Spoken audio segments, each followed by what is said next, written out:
Bike chains stretch and wear with use, so knowing how to measure and fit a new one is essential. The process is the same whether you're working on a road or a mountain bike.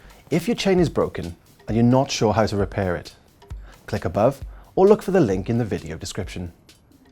You're going to need a chain splitter tool, and a piece of old spoke is useful but not essential. If you're not sure if your chain needs replacement, it's a good idea to invest in a measuring tool. And remember that you should ideally replace your cassette at the same time, as both components tend to wear together. Click above or look for the link in the video description if you need help with fitting a new cassette. With a few exceptions, chains from different manufacturers are compatible with each other's drivetrain components. However, different speed chains aren't cross-compatible. So if you have a 9-speed drivetrain, you'll need a 9-speed chain. Using a chain splitter, push one of the pins out of the lower stretch of chain, or remove the quick link. Once you have extracted a pin, carefully remove the chain from the bike.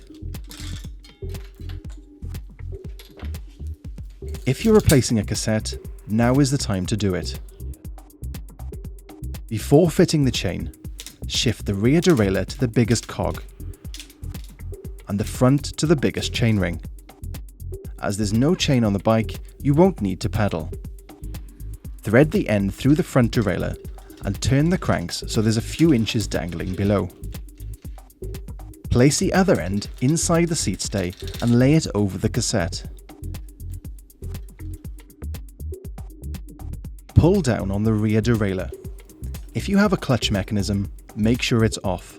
Thread the chain over the top of the upper jockey wheel, then behind the tab in the derailleur cage arm, and over the lower jockey wheel. Finally, through the lower tab. You can now gently release the derailleur.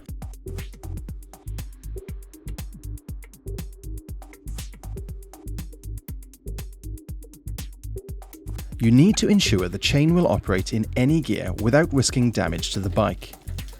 To do this, the chain needs to be fitted to the two largest rings, front and rear, although you should never ride in this gear.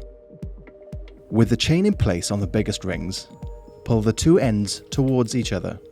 You can now measure which one to split by holding them in place. Remember, a Shimano chain will require an outer and an inner plate at the ends of the chain, while SRAM and KMC chains require two inner plates exposed at the end.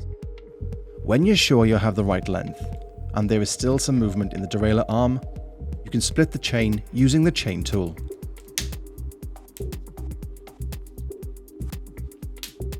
You can now shift the gears to the smallest cogs by manually moving the chain.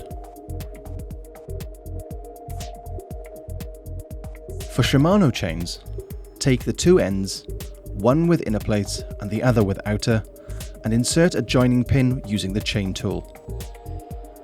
When in place, you can snap off the pin. For SRAM or KMC chains, take the two outer plates and insert the connector links. You can now snap the connecting plates together and the chain will be joined. These pins can be quite stiff, so you sometimes need to hold the wheel and push on the cranks to get them correctly seated. When your chain is connected, you should run the bike through a full range of gears to check it's working correctly.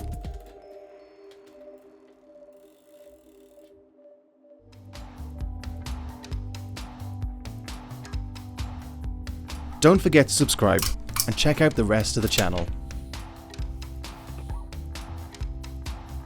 Let us know what you want more of on your BikeRadar in the comment section below.